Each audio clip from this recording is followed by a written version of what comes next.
What's up, boys? This weekend we're in Nashville for Derrick Lewis versus Tallison Teixeira. This is kind of a sleeper card, I'm not going to lie. I was a little bit dreading this card because there was a week gap after Ilya Tuporia just completely flatlined Charles Oliveira. I cannot get that image out of my eyes. Please, somebody help me.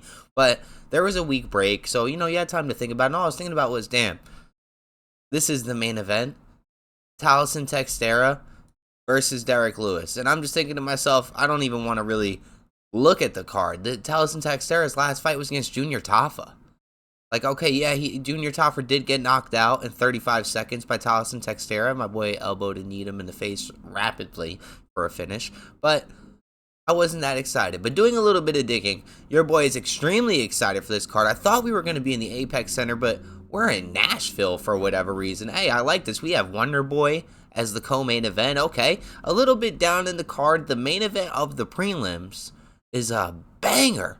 Max Griffin versus Chris Curtis. We have Chididi Nujadani on here, an absolute savage. Chididi Bang Bang, okay?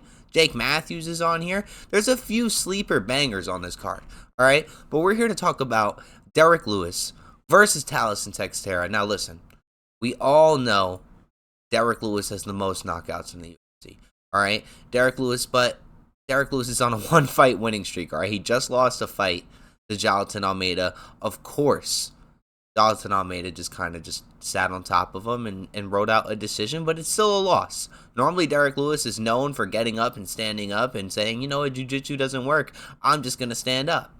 He did flying knee the thumb.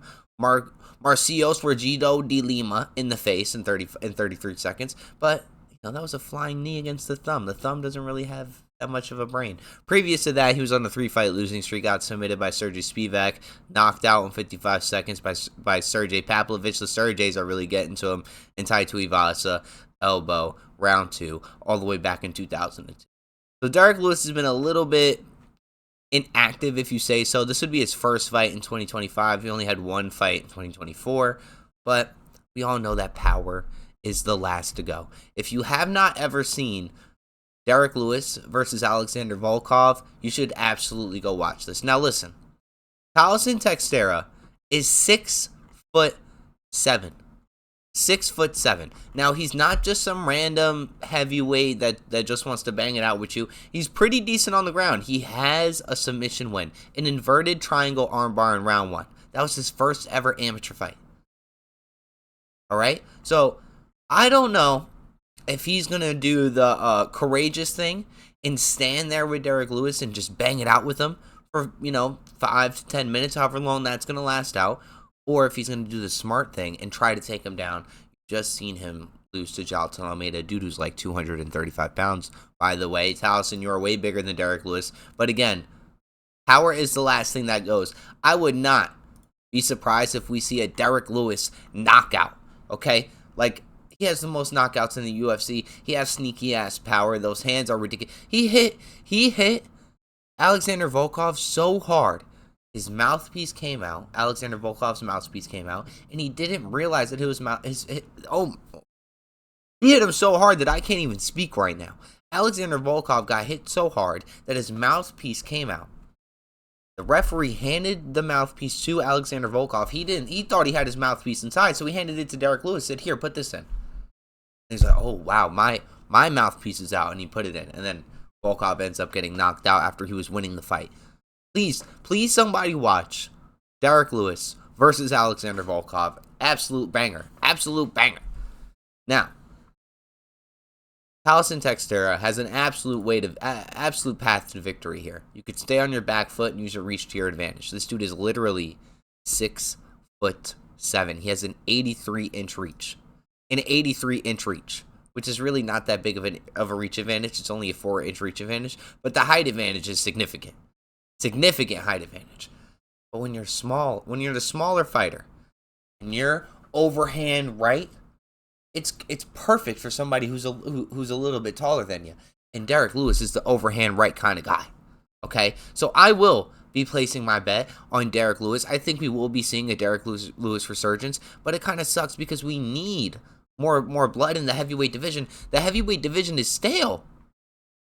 Brother, the heavyweight division is the stalest division in any company and Cage Warriors has a juicier heavyweight division than we do.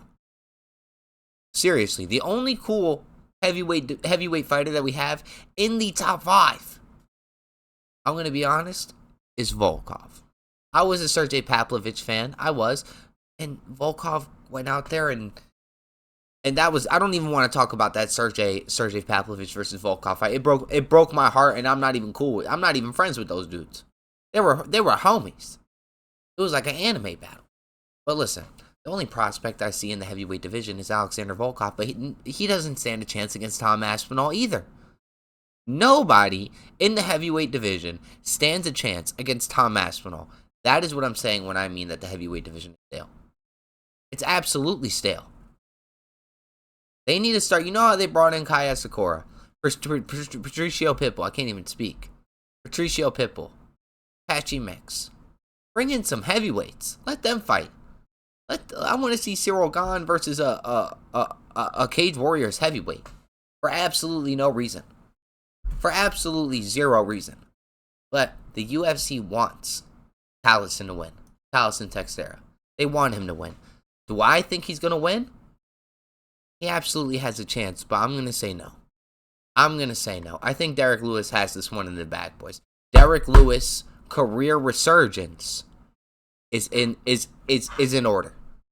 Glover Teixeira won the title at what? 40 what?